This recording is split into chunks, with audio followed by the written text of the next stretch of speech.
Muy buenas tardes a todos. En primer lugar, muchas gracias por venir. Darle mi afectuoso abrazo a tanto a Elsa López como a Nelly Rodríguez. La verdad que es todo un lujo poder contar con ellos en la tarde de hoy. Creo que todos y todas nos debemos sentir orgullosos de poder contar con ellos dos, ¿no? Y sobre todo de tener el talento que tenemos en nuestra isla, ¿no? Creo que es un valor que tenemos que cada uno potenciar y claro, también desde el Ayuntamiento de Santa Cruz de la Palma es nuestra apuesta, ¿no? Sin duda alguna. Así que espero que disfruten, estoy segura que así será. También recordarles que aquellas personas que hayan cogido ejemplar pueden adquirirlo al finalizar y también Elsa se dispondrá a hacer una firma de libro. ¿Vale? ¿Y Anelio? No, yo haré de notario. Gracias, espero que disfruten. Muchas gracias.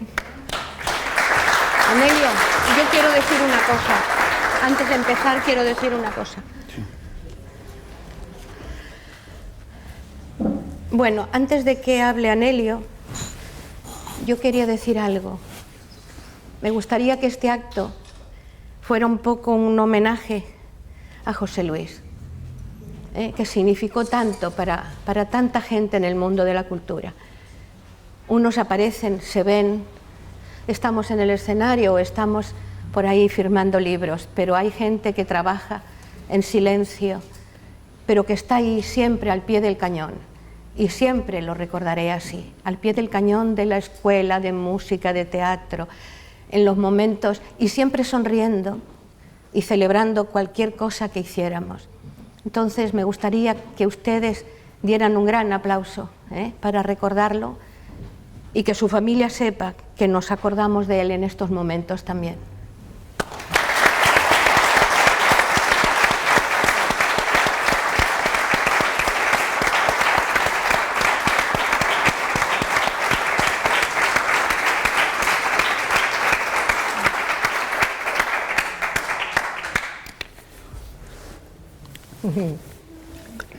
Anelio, ataca. Es que me emocioné porque es verdad, era buenísimo, una persona maravillosa. Bueno, señoras, señores, buenas tardes, buenas noches. Es para todos nosotros un honor, como decía Melissa, tener a Elsa a nuestro lado, poderla escuchar. Todos hemos venido a escuchar a Elsa aquí, empezando por mí. Yo he venido a escucharla a ella, entonces voy a intervenir lo menos posible, como los árbitros, los buenos árbitros de los partidos de fútbol son aquellos, o de baloncesto, son aquellos que no se notan que están, sino tú ves el espectáculo y apenas aparecen. Voy a intentar ser como esos árbitros. La entrevista ideal sería aquella entrevista que solo tiene una pregunta, que el entrevistador hace una pregunta y ya. Pues yo voy a intentar alcanzar ese lujo, si fuera posible, una o dos preguntas.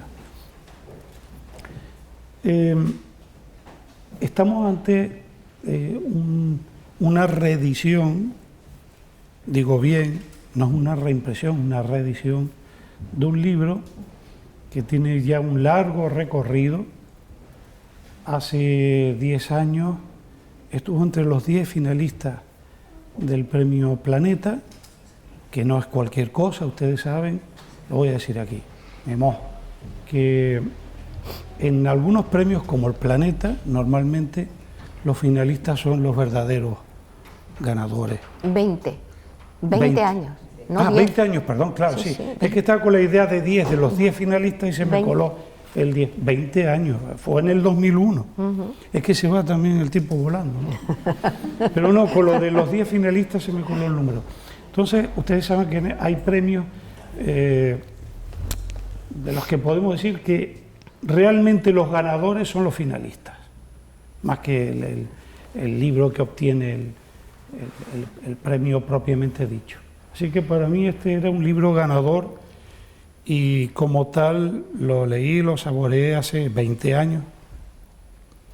Entonces voy a lanzar esa primera pregunta a Elsa y es ¿cómo sale la idea de escribir este libro?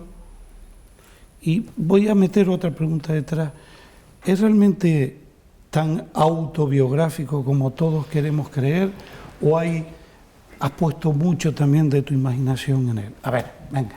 A ver, respecto a la primera pregunta, y lo del planeta no fue absurdo todo, porque ese libro pasó después de una comisión de lectura, una preselección que hace siempre Planeta, y según me chismorrearon después en una cena que hicieron a los finalistas y al ganador, parece ser que quienes hicieron la preselección lo juzgaron como poco comercial, pero bueno desde el punto de vista estilístico. Me pusieron un 6, porque ponían notas, un 6 a nivel comercial y un 9 a nivel literario. Luego la crítica, bueno, estuvo bien, en algunos casos exalzaron mucho el libro, y hubo un crítico que dijo una cosa que se me quedó ahí grabada, que es que el libro realmente era un libro de poesía, que no era un libro donde la narración, que faltaban elementos, ¿no? Yo, por ejemplo, soy incapaz de hacer un diálogo. No sé hacer que los personajes se traten, hablen. Yo sé escribir, escribo. No es que sepa, escribo. Y me pongo a contar una historia y puedo estar 20 folios narrando algo que he visto, que he sentido, y en esa novela la historia empezó así. Yo un día pensé y dije, voy a escribir un poco para que el día de mañana mis nietos puedan recordar lo que pasó con su familia, su árbol genealógico. Y empecé escribiendo sobre la familia, primero la de mi madre, luego la de mi padre, y me enredé. Porque era todo tan largo, tan enorme, que entonces lo dejé y aparté el libro. Y empecé a escribir la historia, una historia mía. Ahí, bueno, lo otro es pura biografía, porque es la historia de las familias, pero luego empecé a contar mi propia historia. Era una historia que no era ya reciente, pero que había dejado una huella en mí muy grande, que era mi historia de amor con ese muchacho al que yo le llevaba 15 años. Bueno, era una historia que a mí me parecía, bueno, pues que realmente era una narración interesante, ¿no? Porque era algo que no sucedía con frecuencia. Y yo quería contar toda aquella aventura y desventura de aquella muchacha, lo que sintió, lo que pensó, cómo lo pasó, y todo eso relacionado con el ambiente en el que había vivido. Y ahí sí surge la historia. Luego me di cuenta, y me he vuelto a dar cuenta cuando lo leo alguna vez, bueno, ahora no lo he vuelto a leer, pero el editor sí, el pobre, que lo ha estado revisando y quitando algunos errores que aún quedaban, pero me di cuenta de una cosa, que es otro crítico, creo que fue el del ABC, que dijo, qué pena, porque realmente ahí había una historia muy interesante, y es la historia de esa niña en África. Decir, y luego me he dado cuenta que tenía razón, ahí hay unos capítulos, todos los capítulos empiezan con, es una niña que narra su experiencia con su abuela aquí en La Palma, su experiencia en África con sus padres, y realmente es casi tiene un sentido toda esa historia. De hecho, llevo 10 años escribiendo esa historia que nunca escribí, que es la historia de mis padres en África, que realmente sí que es algo que puede ser novelesco, ¿no? Porque realmente la historia de mis padres en África y yo, niña en África, merece la pena, sobre todo porque yo viví los coletazos del colonialismo y viví y sufrí todo aquello, aunque era pequeña, pero luego iba ya de adolescente, incluso el último viaje a Guinea lo hice con 18 años.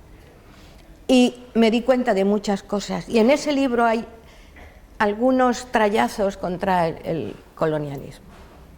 Y eso, aquel señor del ABC lo encontró más interesante que la historia de amor, que le debió parecer una cosa estúpida, ¿no? Entonces, quizá retomara a esa niña otra vez y quizá escribiera desde esta perspectiva que tengo ahora del mundo, la escribiría de otra manera, o haría 2 novelas, porque ahí hay 3 novelas: la historia en África, la niña, la historia de amor con ese muchacho más joven, y luego una historia paralela que es la que a mí me impulsó a escribir la historia, que es la historia de una mujer, la historia que me contó el molinero de Santo Domingo. Tenía un molino y un día en el molino hablando, yo como me da por hablar con todo el mundo, me contó una historia terrible, terrible. Y yo hice el juego, un paralelismo en la novela. La historia de aquella mujer que se queda embarazada de un hombre mucho mayor, porque era la misma historia, pero a la inversa. Ella se enamora de un hombre muy mayor, la deja embarazada,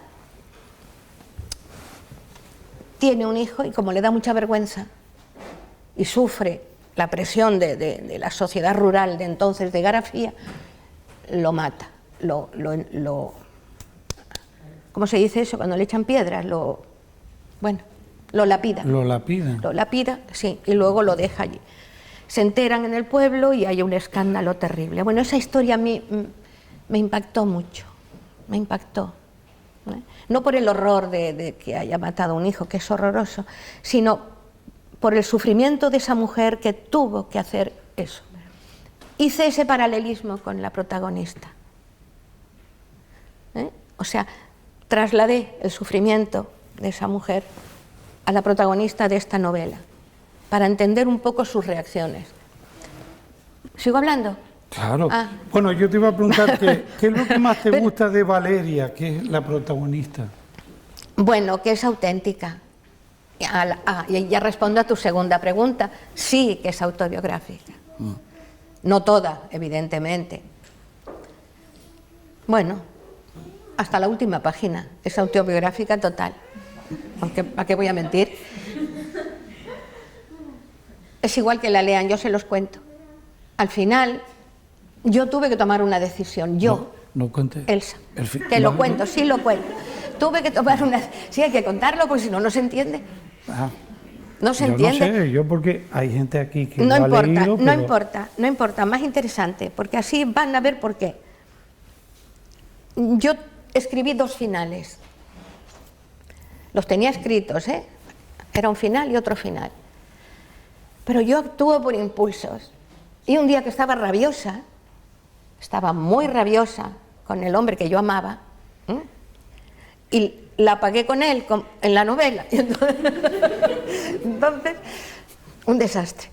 Opté por uno de los finales, porque de repente pensé, ¿qué sentido tiene que esta chica viva de esta manera, con este sufrimiento, y con todo ese peso de la sociedad encima, que va por ella, igual que fueron en Garafía por aquella pobre mujer?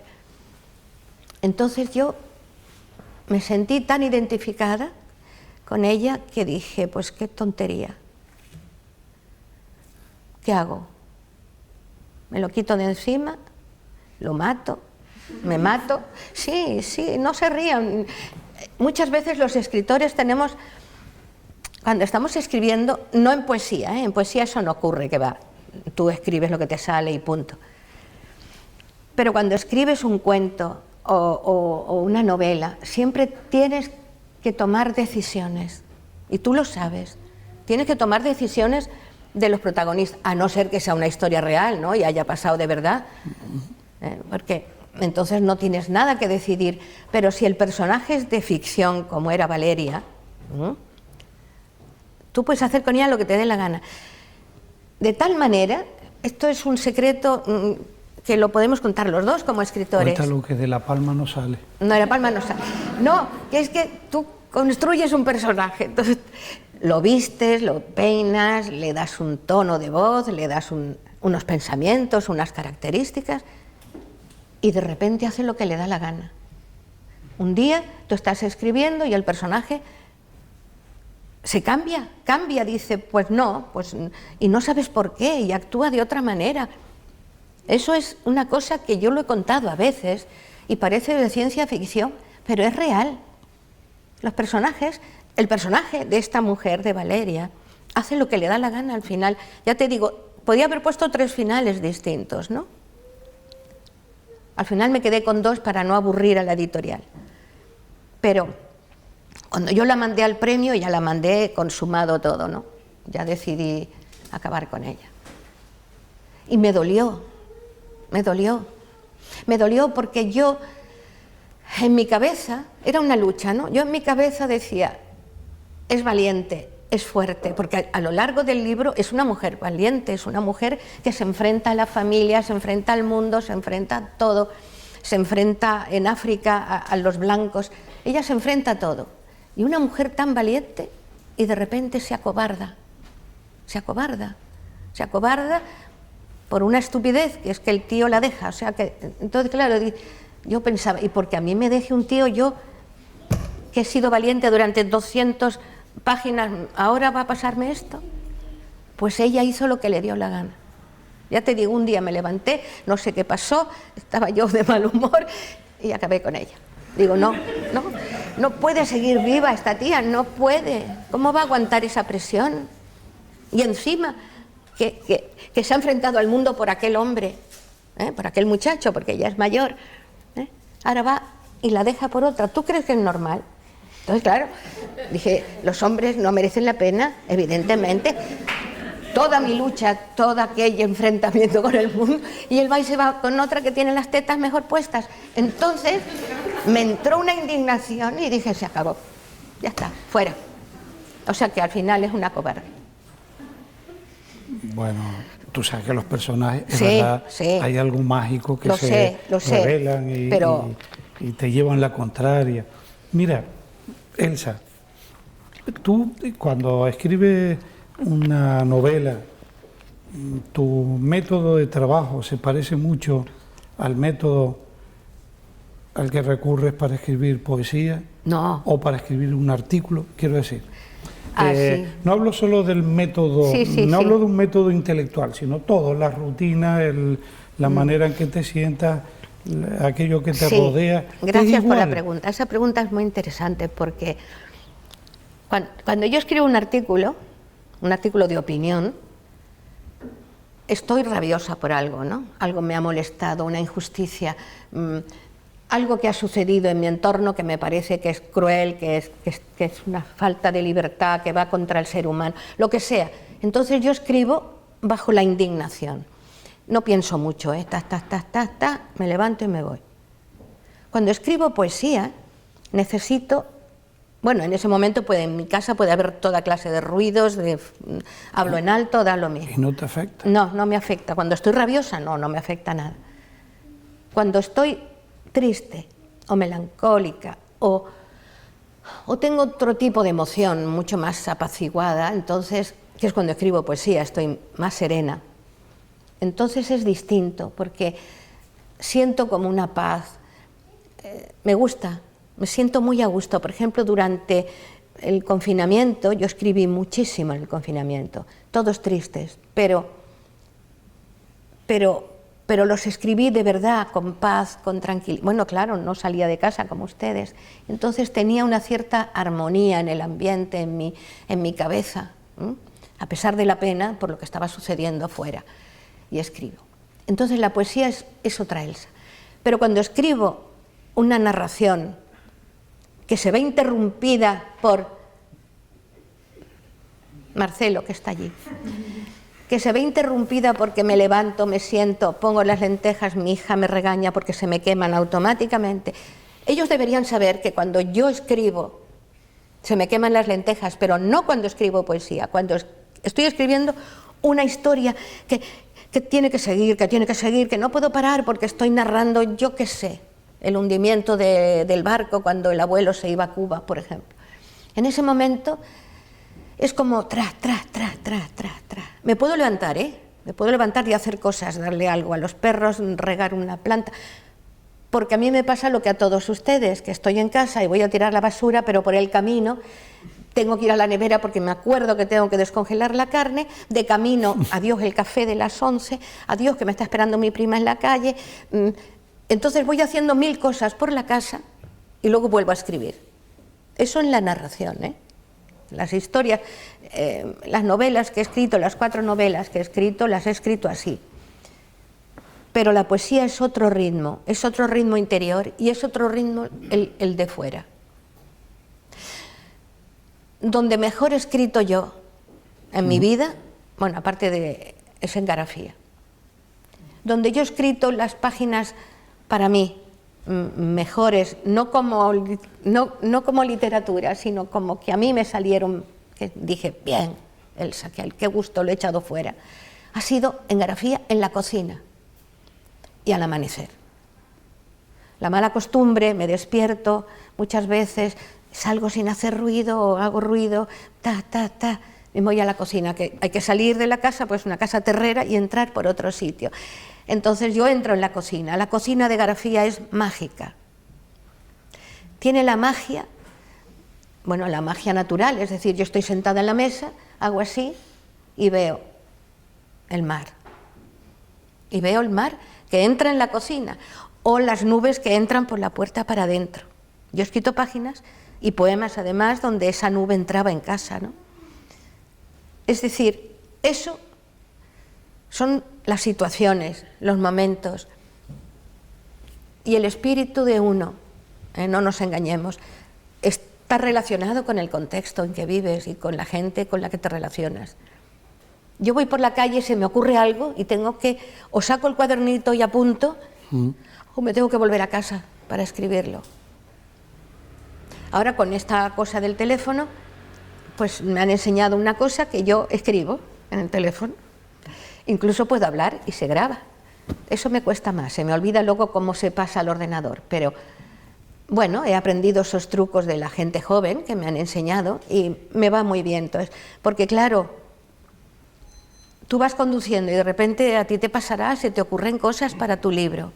Ahora estamos pero, hablando de lo que se te ocurre. No, a ti, bueno, ya, pero yo para sí. que me apoyes, porque... Sí, es verdad, sí. Es verdad, es cierto, es verdad. Es cierto. Claro, y entonces, ¿qué haces? Antiguamente aparcabas a la derecha, sacabas tu servilleta que había allí, o el papel, y apuntabas los tres versos. Da rabia que tienes una buena idea y luego se te olvida, claro, era un destello maravilloso y se pierde. Eso sobre todo pasa con los poemas.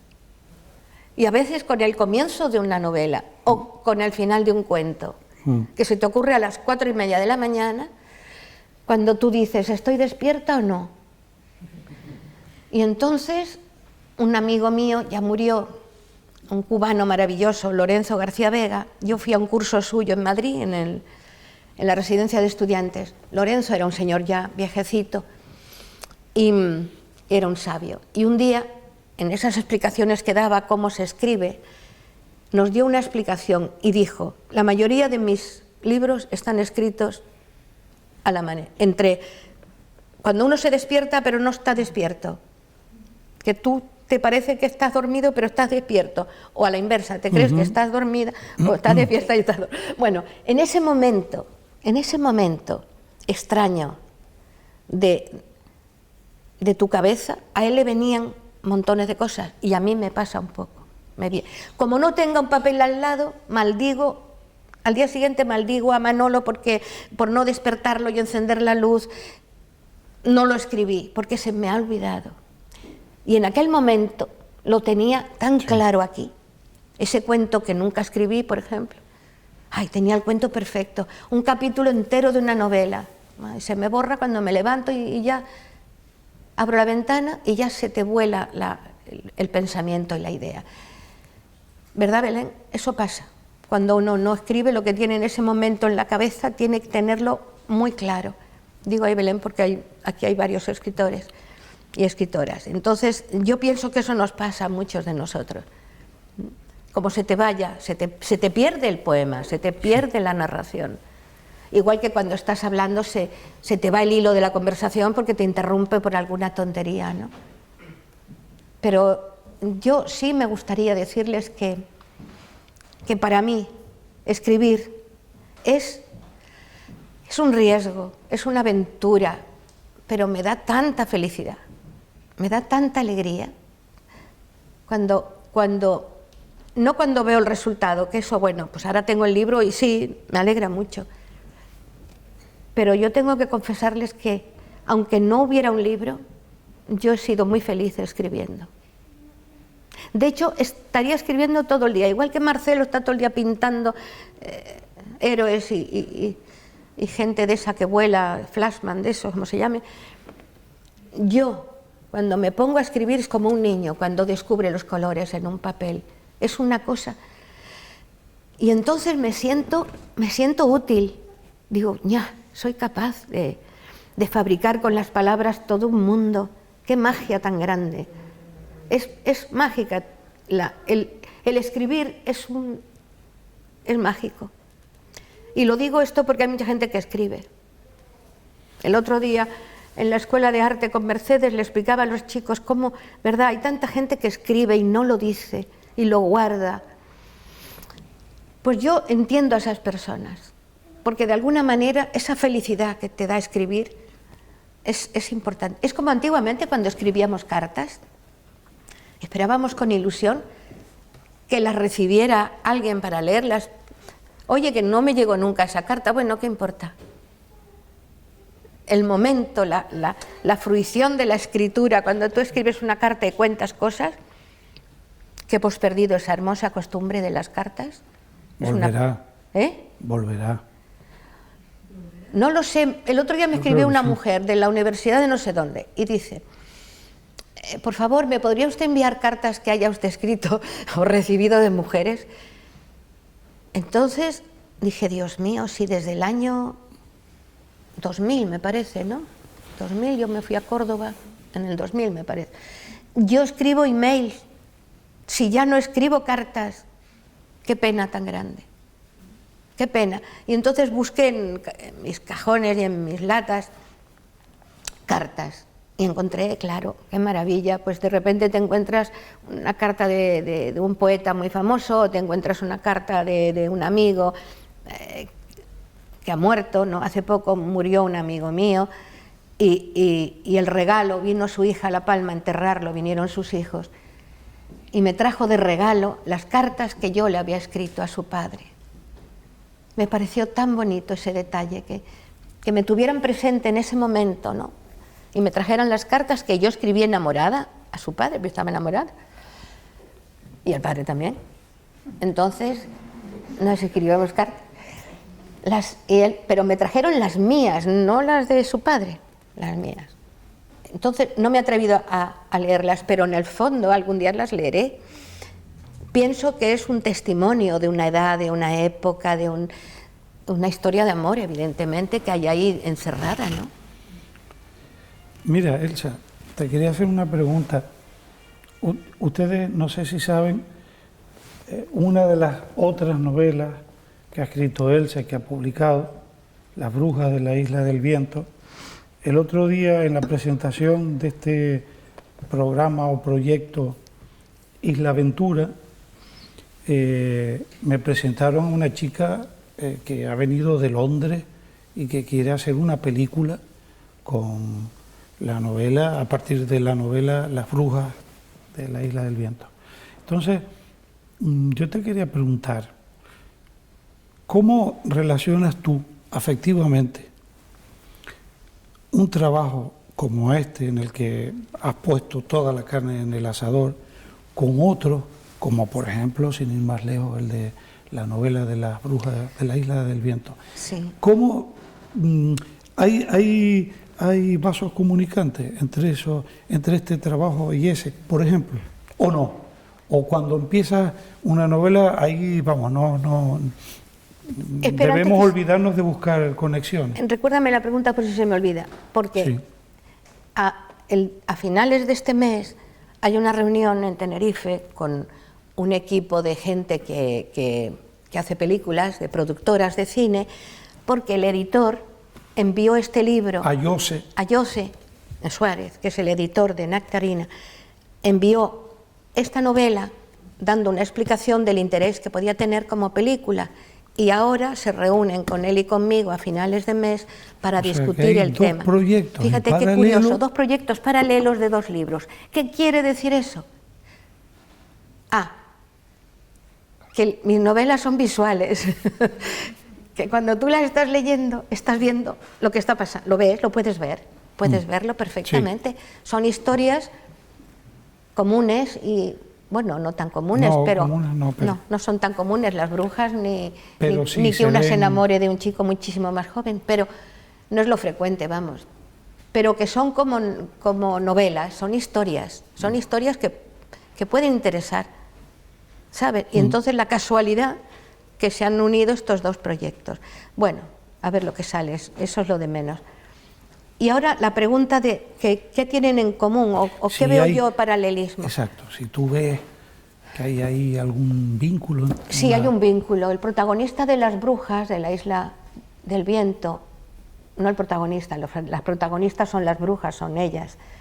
Son mujeres maltratadas y que sufren la persecución de la familia, luego de la gente, de la sociedad y al final hasta de los tribunales. Pero hay un personaje que es el doctor Gobea, que es el que va enlazando las historias, es el médico del hospital y es el que las ve y las trata, porque soy yo. No, hombre, es, como diría mi nieto, es el lado oscuro. Quiero decir, no sé cómo lo llama él, el otro, cuando están los héroes, ¿no? El lado oscuro. Claro, el otro lado, la parte mala de cada personaje. Y entonces, que él los pinta todos con rayas negras. El doctor Gobea es un señor que es antropólogo también, que entiende, que habla mucho del viento y de la influencia del viento en las enfermedades. Es decir, el tío está hablando como yo. Yo le he puesto en su boca y en sus investigaciones. Que tú lo investigaste. Mi trabajo, claro, mi trabajo de investigación.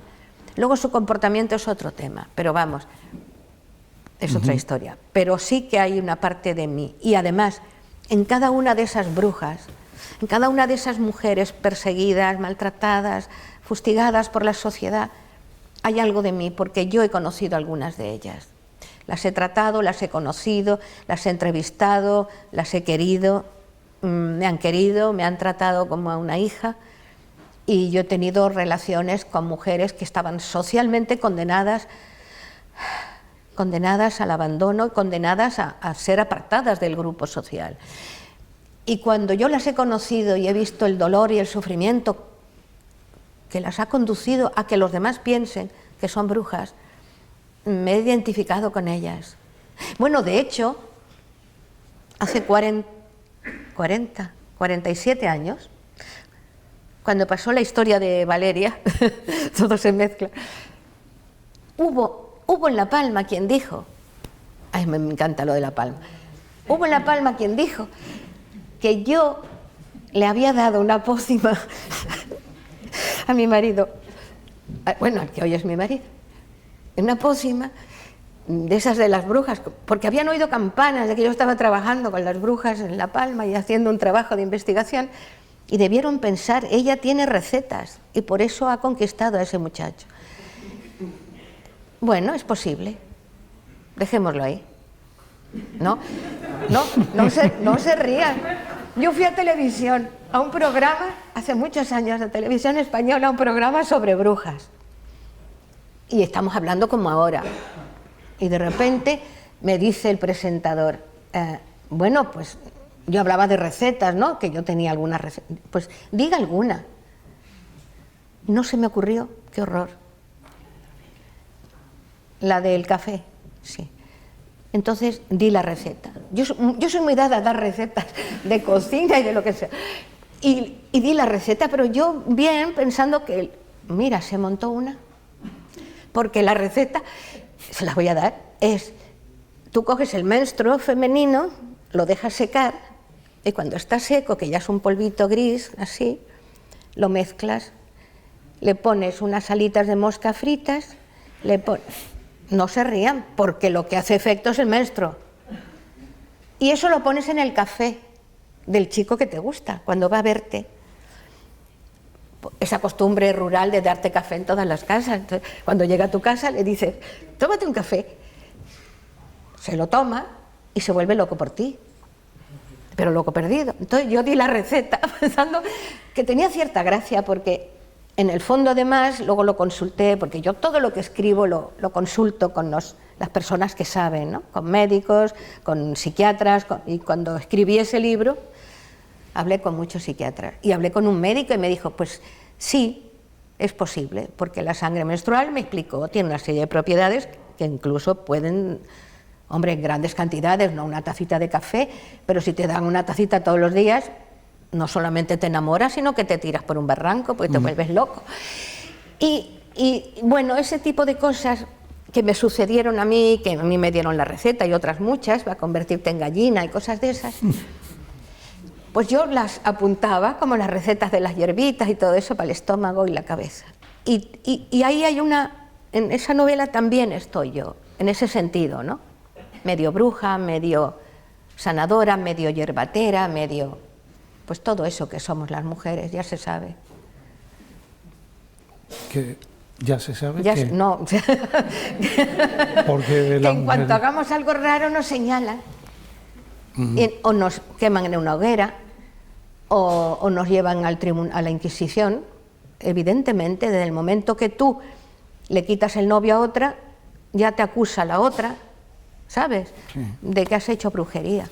Y entonces te llevan y te queman en la plaza de ahí. Punto. Eso, las mujeres saben mucho de eso, porque hay una persecución a todo lo que no es normal.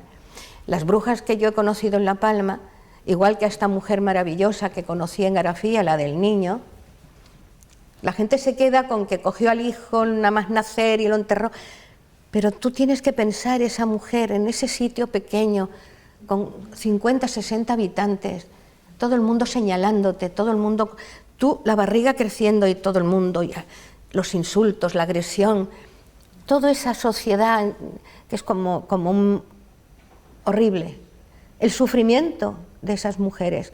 La mayoría de las brujas que yo he conocido en La Palma eran mujeres abandonadas por su familia o apartadas, literalmente apartadas de la sociedad, porque habían tenido hijos fuera del matrimonio. Una tenía 6 hijos fuera de los matrimonios, no tenía matrimonios, tenía 6 hijos con 6 hombres distintos. Eso era tal el escándalo que aquella pobre mujer tuvo que arrinconarse y apartarse de todos nosotros. Y cuando yo la conocí, yo la quería mucho, incluso ella engordaba un conejo todos los años para cuando yo llegara en verano, me lo preparaba.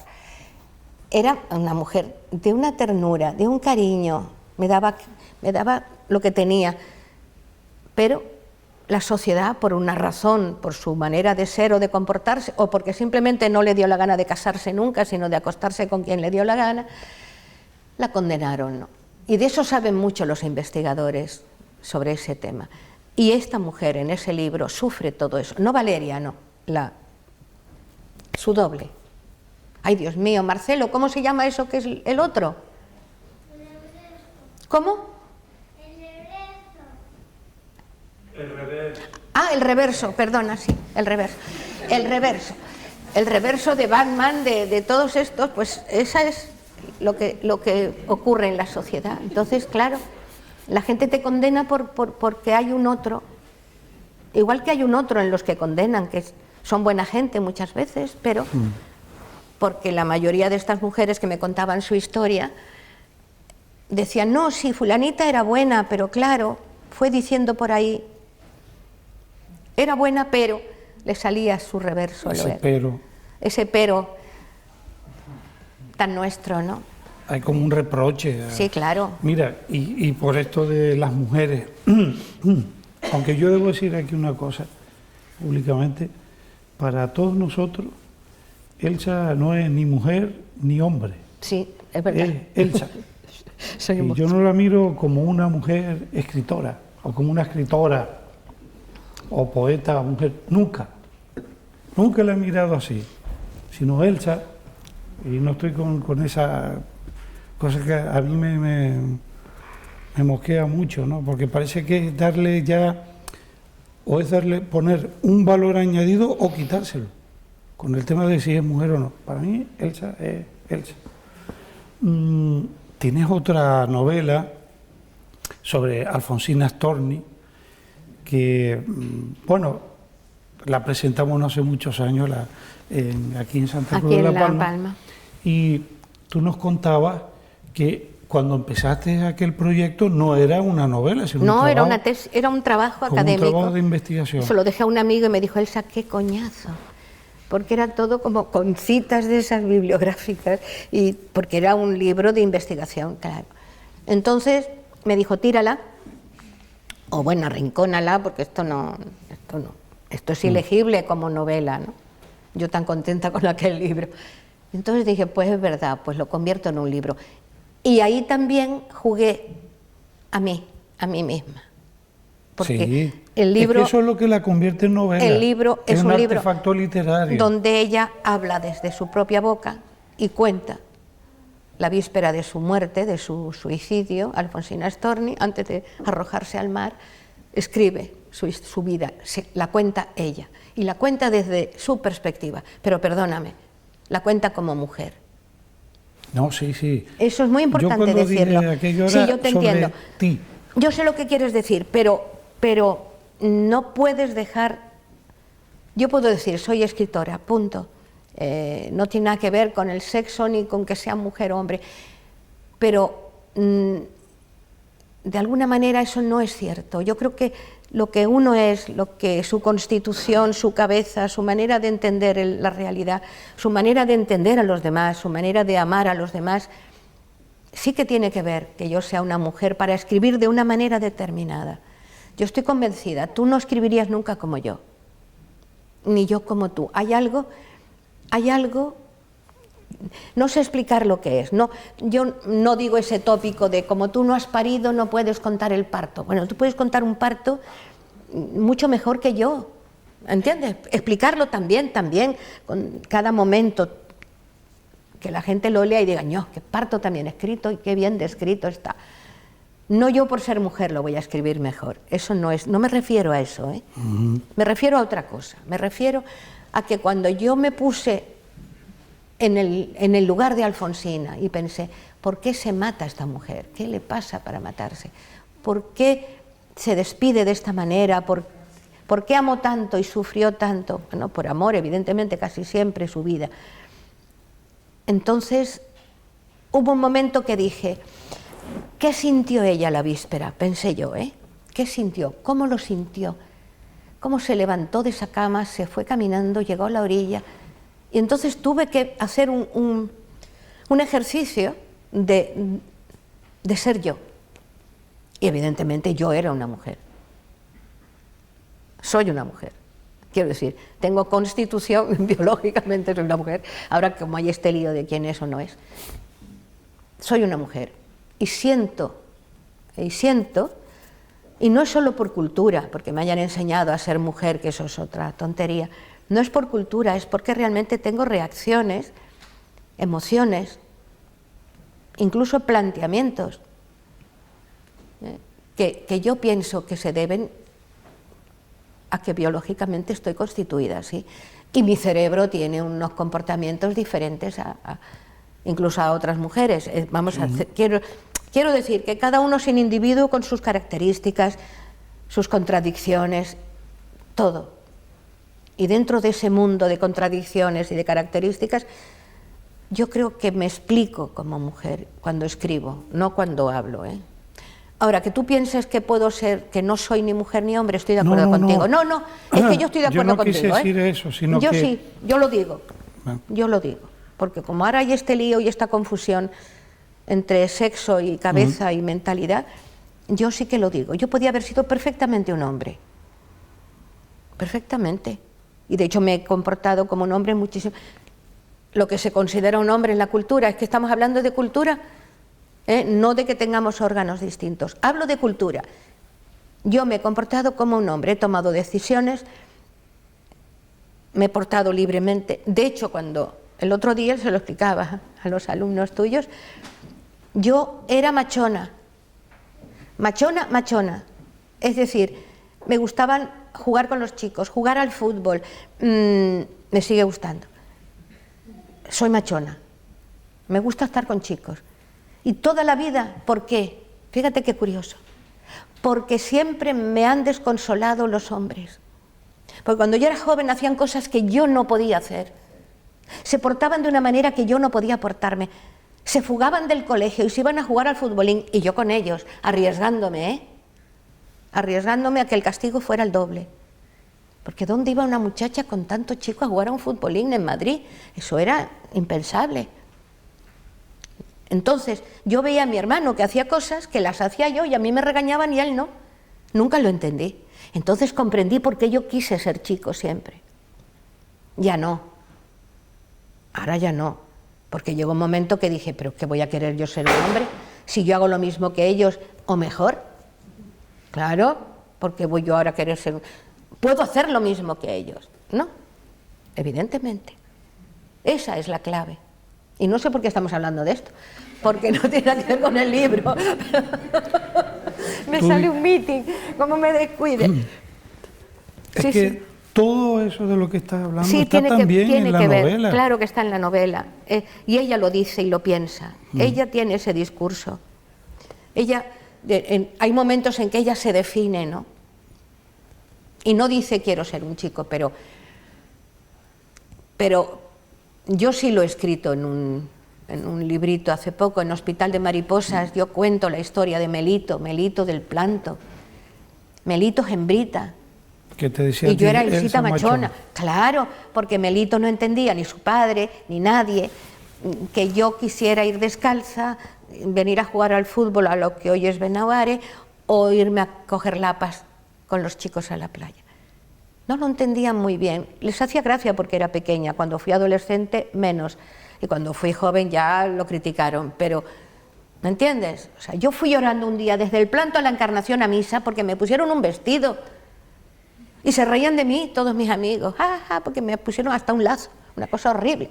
¡Qué sufrimiento! Porque, pues eso ahí está ahí metido dentro de mí. Y eso es parte de ti, es parte de tu personalidad y esa personalidad cuando escribes se nota. Hombre. Se nota. Y se nota incluso cuando yo hice del doctor Gobea, y hablo de él, me porté en ese libro como un hombre. Sí, como un hombre. Es tu reverso. Mi reverso. Y en esta novela, una de las críticas que hicieron, pues si ustedes la van a leer ya tienen la crítica también, es que los personajes masculinos quedan muy desvaídos, dijo un crítico del País. Pues claro que quedó desvaídos los personajes porque no los podía ver. O sea, los personajes masculinos de este libro es que no los puedo ver. Entonces, no desvaídos, desvaidísimos. Que no puse la carne en el asador para demostrar nada de ellos, porque ni siquiera el hombre que amó Valeria merecía la pena. No merecía la pena. Por eso no entiendo por qué ella acaba como acaba, porque no merecía la pena, era un bobo que ve un culo bonito y te deja plantada. No, eso no sirve, ese tipo de gente no vale. Entonces, ahí está todo, los hombres no. Empezando por mi padre, todos los nombres son falsos. Otro arrepentimiento, se los digo. Hoy se lo dije a una periodista ayer y hoy lo publico. Si me arrepiento de algo, hoy, es no haber puesto los nombres verdaderos. No tuve valor, fíjense, qué curioso. Tuve valor para contar una historia que era realmente escandalosa, y no tuve valor para poner los nombres y que me cayera encima, que me cayó de todas maneras porque todos se dieron cuenta de quién estaba hablando. Bueno, porque allí la familia entera estuvo investigando a ver quién era quién y descubrieron quién era quién, claro. Entonces, pero tenía que haber puesto los nombres. No me acuerdo ahora, que por esto que dice, hace claro 20 años, no me acuerdo cuál, que un amigo me llegó a preguntar, Anelio, ¿quién es fulano de tal? Claro, refiriéndose es que están a uno ahí, de los claro, personajes. están ahí. Sí. Yo decía, me pregunta a mí, había pregúntale a personajes, claro, son recuerdos, son imágenes, son fotografías que tú tienes en tu cabeza de niña, ¿no? Y vas recordando. Pero Elsa, has de reconocer que tú tienes una familia que da para mucho. Sí, porque, claro. bueno, nosotros conocemos aquí en La Palma la parte materna, pero luego yo sé que la parte paterna, eso también es otra historia. Para una saga es una aparte. Saga. Sí, es una saga. Por eso ¿Por yo qué no quería... le cuentas algo a No me ella? da tiempo a escribir todo eso. no me da tiempo, me quedan como 20 años de vida y no me va a dar tiempo. Si llevo 10 para 4 capítulos, porque empiezo a la bisabuela, la vamos a empezar por la tatarabuela, pum, pam, pam. Todo lo que les pasó, que va, es una novela. La familia de mi padre, mi bisabuelo pintor que se va a Roma, que da clase de pintura, que se casa con una niña, no sé qué. La familia de mi madre es mucho más novelesca, ¿eh? Bueno. Porque mi abuelo sale del tablado, sí. se dice pronto, un crío, y se va a Cuba, escondido en un barco. Se va a Cuba y, creo que lo cuento, me parece, y allí conoce a otro palmero que tiene mucho dinero y tiene fincas, plantaciones de azúcar. Ese señor, que mide 2 metros y que ha estado en la cárcel porque lo confunden con un bandido que medía 2 metros y iba por ahí matando gente, lo meten en la cárcel, aprende a jugar con un negro a las cartas y se hace un taur. Cuando sale de la cárcel, que sabe jugar a las cartas muy bien, cosa que heredo yo, porque yo soy ludópata, como era mi madre y mi abuela, que jugábamos al bingo en el planto allí ya con garbanzos. Eso, fijaros qué curioso, ese hombre jugando las cartas se hace rico y empieza a trabajar y a hacer caña de azúcar. Bueno, cuando mi abuelo ese del tablado llega a Cuba, conoce a este otro canario que además era de La Palma, de La Breña, y lo contrata. O sea, y trabajan juntos. El de La Breña, el taur, tiene 3 hijos, cuatro. Uno es mi abuela. Y mi abuelo, fíjense la historia, se casa, cuando muere su socio, se queda de tutor de los niños y se casa con la mayor. Él tiene 41 años. El reverso.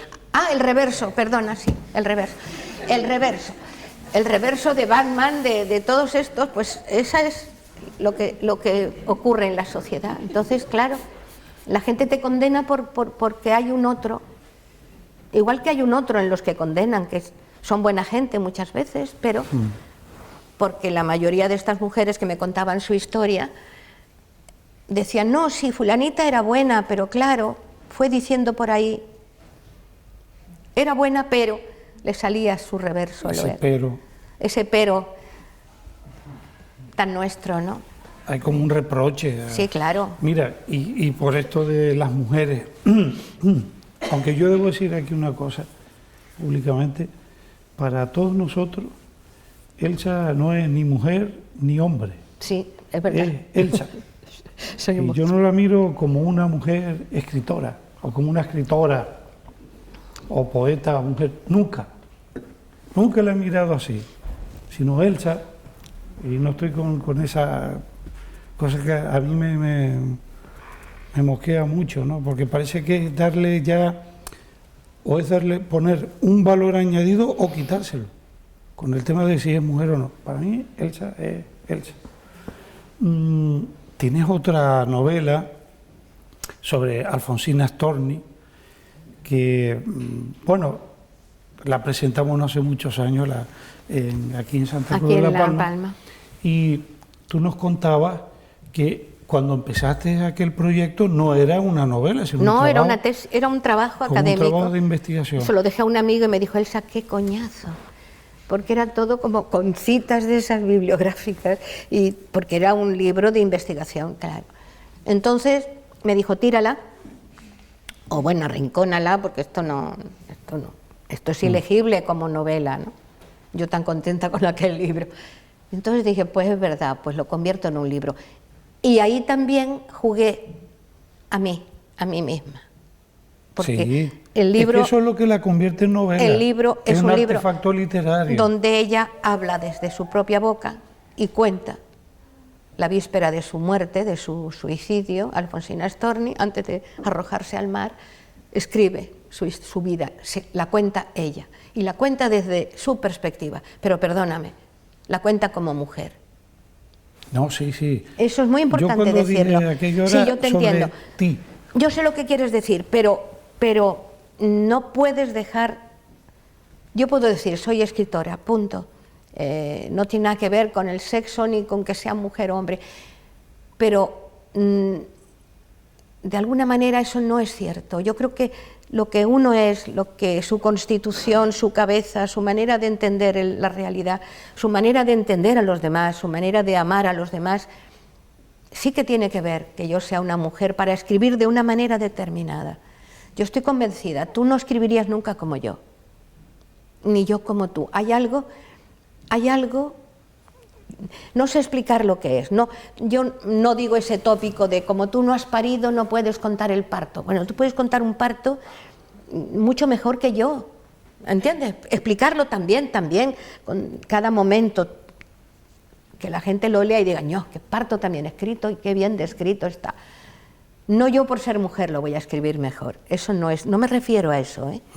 Me refiero a otra cosa, me refiero a que cuando yo me puse en el lugar de Alfonsina y pensé, ¿por qué se mata a esta mujer? ¿Qué le pasa para matarse? ¿Por qué se despide de esta manera? ¿Por qué amó tanto y sufrió tanto? Bueno, por amor, evidentemente, casi siempre su vida. Entonces, hubo un momento que dije, ¿qué sintió ella la víspera? Pensé yo, ¿eh? ¿Qué sintió? ¿Cómo lo sintió? ¿Cómo se levantó de esa cama, se fue caminando, llegó a la orilla? Y entonces tuve que hacer un ejercicio de ser yo. Y evidentemente yo era una mujer. Soy una mujer. Quiero decir, tengo constitución, biológicamente soy una mujer. Ahora, como hay este lío de quién es o no es, soy una mujer.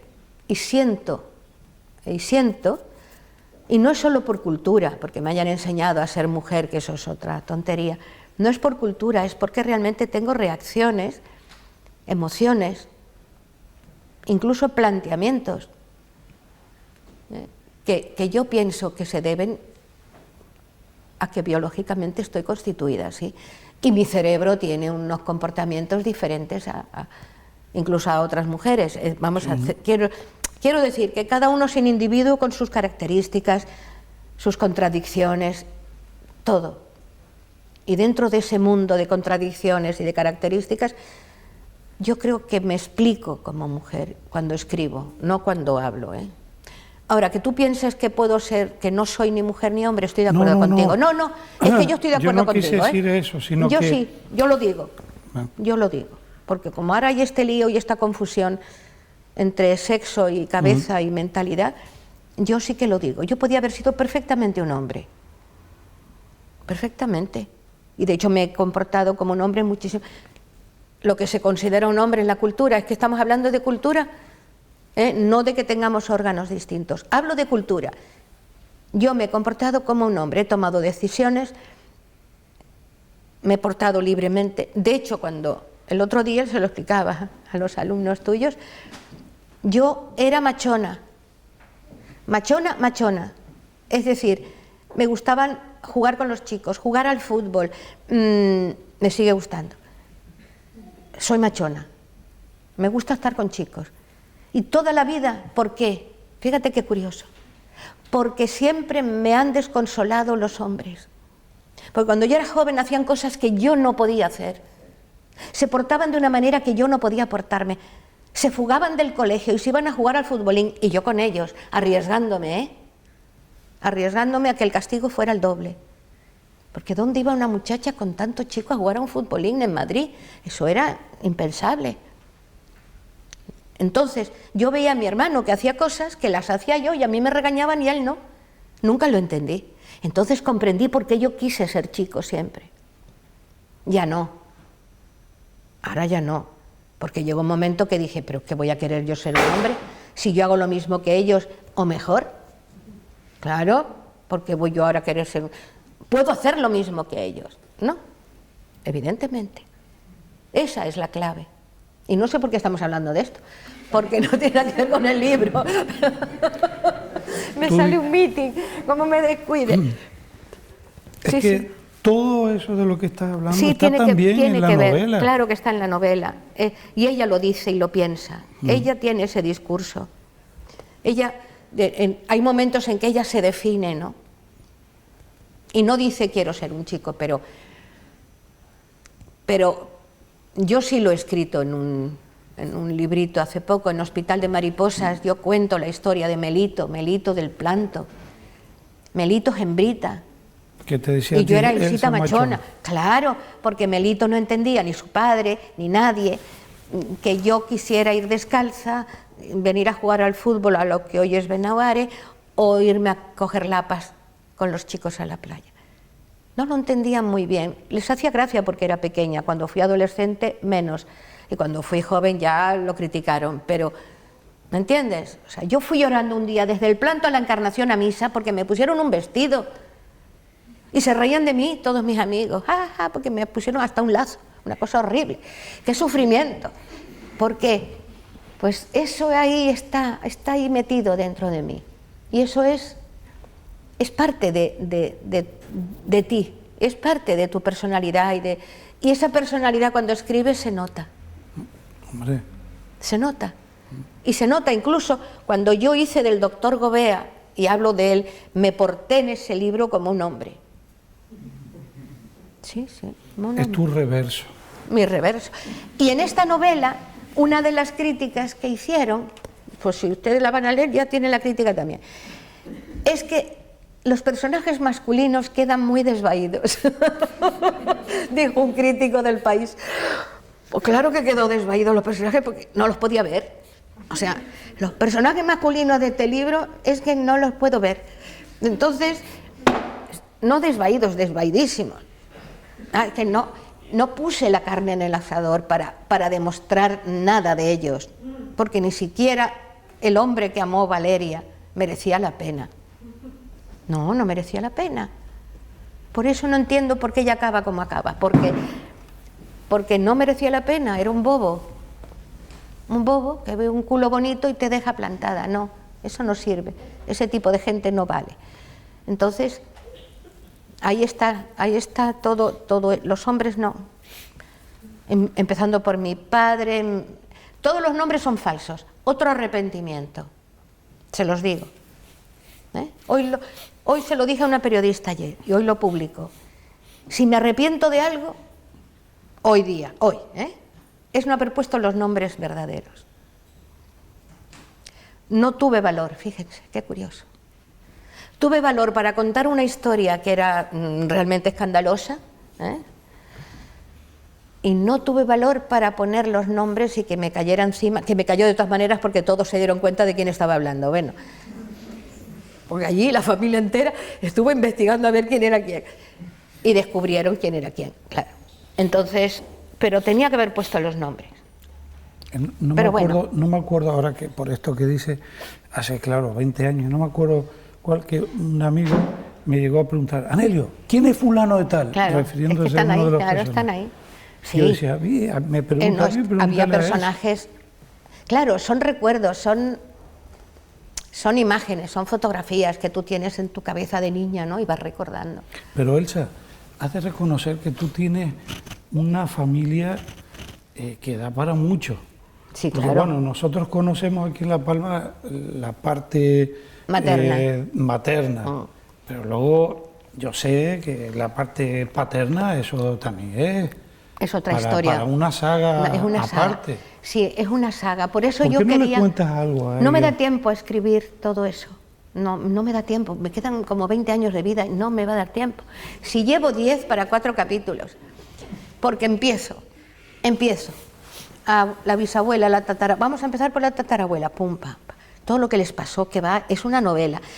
La familia de mi padre, mi bisabuelo pintor que se va a Roma, que da clase de pintura, que se casa con una niña, no sé qué. La familia de mi madre es mucho más novelesca, ¿eh? Bueno.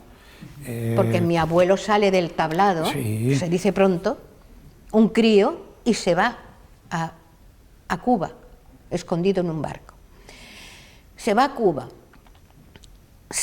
Cuba y, creo que lo cuento, me parece, y allí conoce a otro palmero que tiene mucho dinero y tiene fincas, plantaciones de azúcar. Ese señor, que mide 2 metros y que ha estado en la cárcel porque lo confunden con un bandido que medía 2 metros y iba por ahí matando gente, lo meten en la cárcel, aprende a jugar con un negro a las cartas y se hace un tahur. Cuando sale de la cárcel, que sabe jugar a las cartas muy bien, cosa que heredo yo, porque yo soy ludópata, como era mi madre y mi abuela, que jugábamos al bingo en el planto allí ya con garbanzos. Eso, fijaros qué curioso, ese hombre jugando las cartas se hace rico y empieza a trabajar y a hacer caña de azúcar. Bueno, cuando mi abuelo ese del tablado llega a Cuba, conoce a este otro canario que además era de La Palma, de La Breña, y lo contrata. O sea, y trabajan juntos. El de La Breña, el Taur, tiene 3 hijos, cuatro. Uno es mi abuela.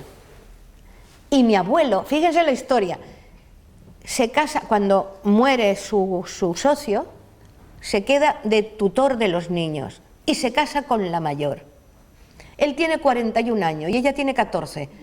Chúpense esa. A mí me ponen verde, cuando yo me enamoro, y en mi familia todo el mundo calladito con la boda de mi abuelo. Pues bien, se casa con ella. Se casa con ella, qué aventura, Dios mío, aquella muchacha que era de Las Palmas, que luego vivió aquí en La Palma también, por ahí por La Breña, una niña monísima, toda una familia encantadora. Vale. La encierra en el planto, porque la encerró, era tan guapa que tenía miedo que se la quitara, imagínate ese hombre del tablado. Le pone un vestido negro con lunares blancos y la mete en casa. Y se acabó la belleza de doña Tomasa. Esa es la abuela. La abuela. Y ahí sigue luego más aventuras, más hijos. En la novela cuento algunas cosas, porque luego hubo de todo. Las hijas se casan bien, se casan en África, mi madre se las va llevando a África, porque claro, allí los hombres solteros, ingenieros de camino, imagínense, se las lleva todas para allá y las va casando. Y vienen todas bien casadas. Entonces, y cuento una historia ahí, que eso fue el horror de la familia, porque uno de esos tíos míos sacó una pistola, era un fascista, una cosa horrorosa, y yo tenía un tío que era comunista. Qué maravilla, con todas las familias. Y entonces saca la pistola, y yo lo cuento en la novela, porque fue una escena que vivió además mi madre, me la contaba, ¿no? Bueno, historias de esas, todas, como en todas las familias, claro, hay de todo, ¿no? Entonces hay situaciones terribles, situaciones más o menos cómicas.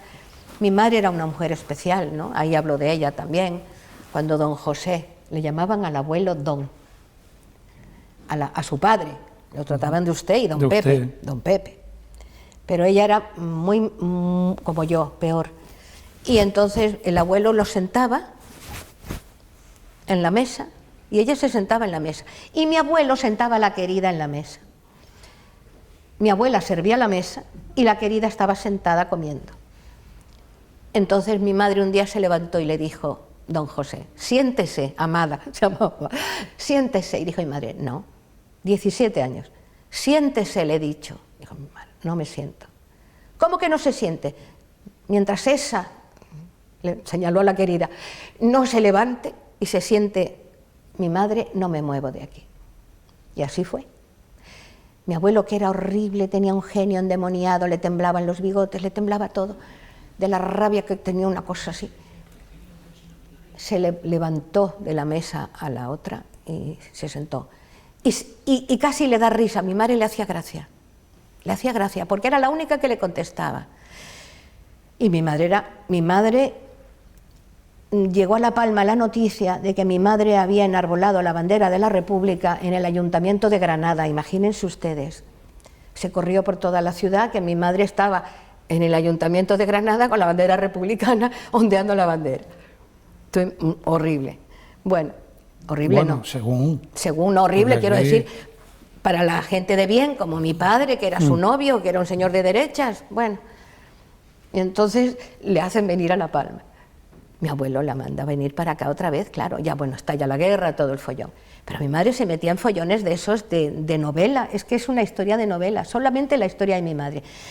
De hecho, la novela que estoy escribiendo, llevo 10 años. 10 años, 4 capítulos. 4 capítulos, es mi madre. Es que empecé, yo pensaba hacer una novela con todos los personajes, pero empecé con mi madre y me lié. Papá, y ya, fuera. Empecé a hablar de mi madre, luego empecé a hablar de los negros, de los que me criaron a mí, de los negros que había en casa.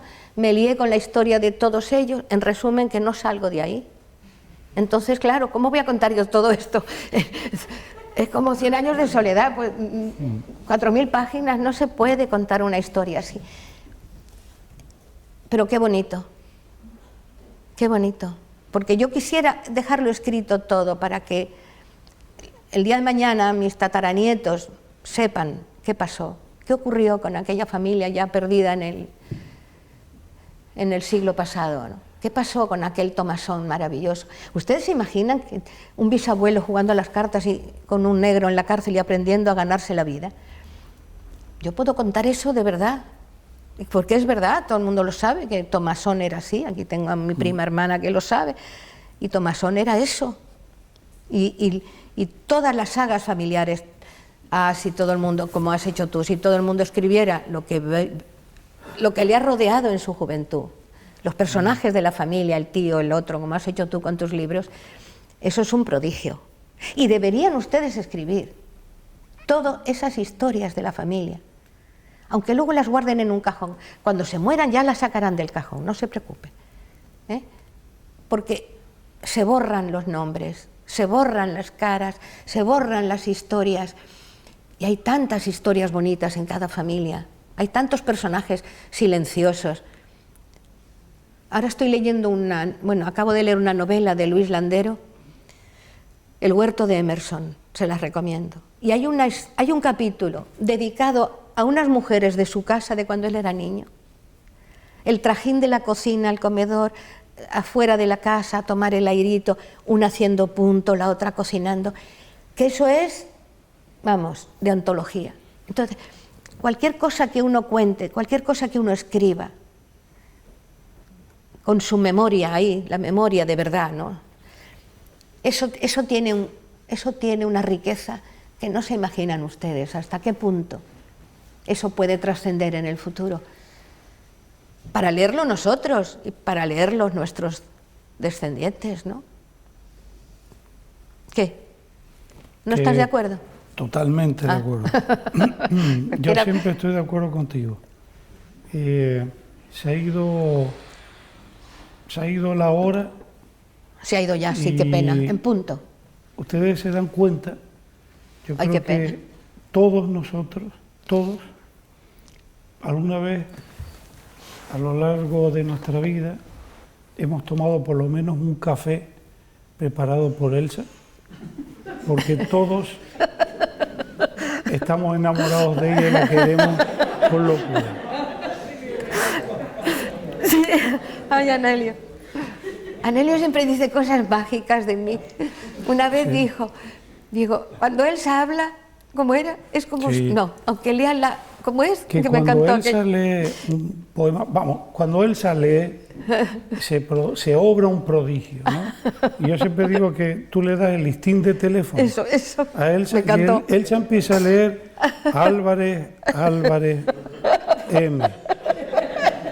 9, 2, 2, 4... Y cuando vas tú, estás emocionado. Sí. Es verdad.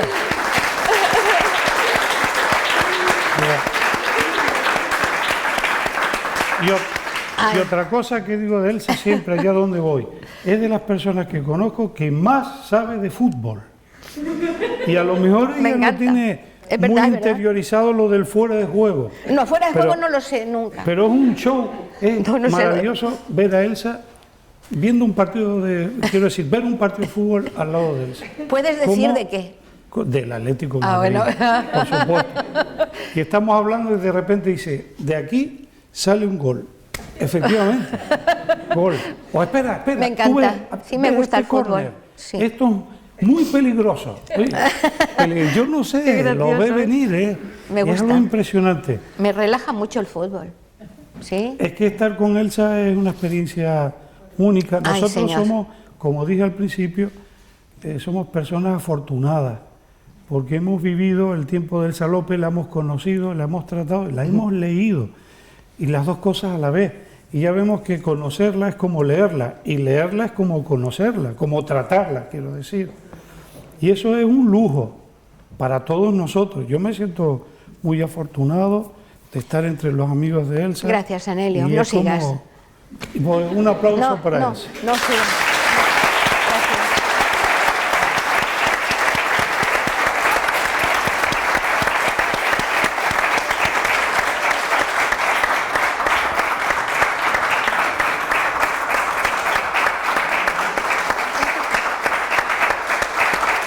Gracias. Ya.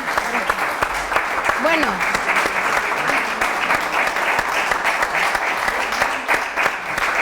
Deja que te ovacionen. Y un aplauso para Marcelo, que se ha portado muy bien.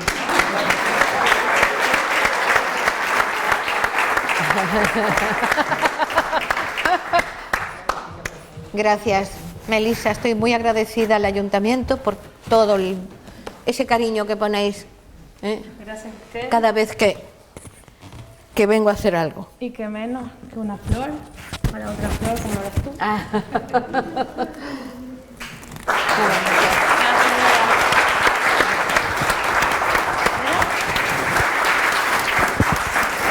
Elsa, estate quieta ahí, siéntate. No, que te sientes.